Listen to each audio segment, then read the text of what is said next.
The fourth definer of Jewish uniqueness is the Tefillin, those black leather boxes containing scrolls inscribed with the selected chapters from the Torah that are bound on the arm, ukshartem, they're bound.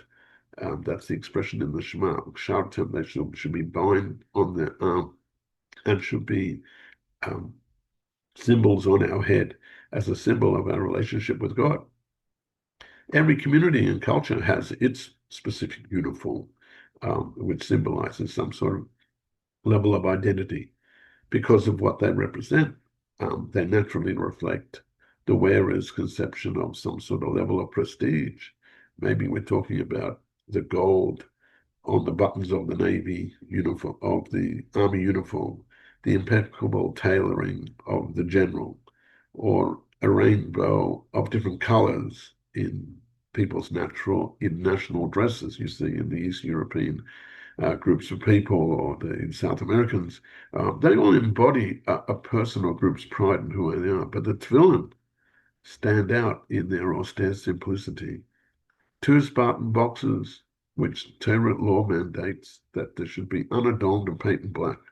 For the Tefillin convey not pride, but the Jew's connection and the subjugation of his mind and his heart and his actions to Hashem.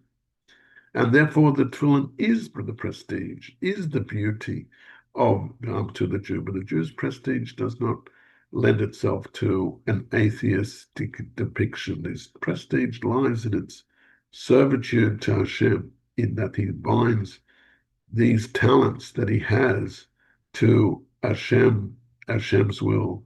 I'll tell you just to tell you a story. When I was at the Bondi beach at the place of the massacre of the 15 men, women, and children who were killed at the Hanukkah festival. And we put up a Tefillin booth at that spot.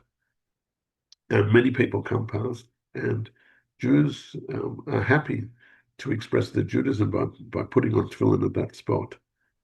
A, a, a, a young man and his wife and his mother came past and asked, "What's this?" And I explained what it was, and and the mother was more than happy and encouraged her son to put on tefillin. As it turned out, this young man, she's Jewish. I mean, the mother is Jewish, the grandmother's Jewish, and the son is obviously Jewish. This young man never had a bar mitzvah. So I put on the tefillin, explained to him and to her the idea behind putting on the tefillin, and said, "This is it's told the young man, this is your bar mitzvah. This is your inclusion by doing this act into the Jewish nation."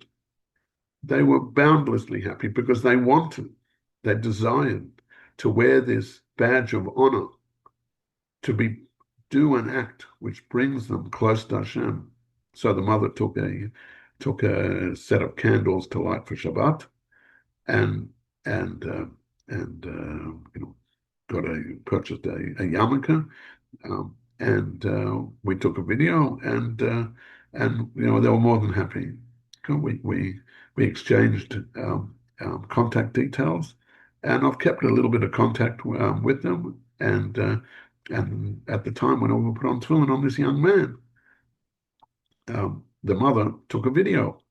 So the mother sends me a text not long afterwards and says, I showed the video of my son putting on tefillin at the tefillin booth to her mother, that is the grandmother of the boy, and she said she started to cry. She was so happy that her son got to do the mitzvah of putting on tefillin, and had, in fact, not in shul, but had a bar mitzvah at Bondi Beach at the time, at the place where the massacre happened.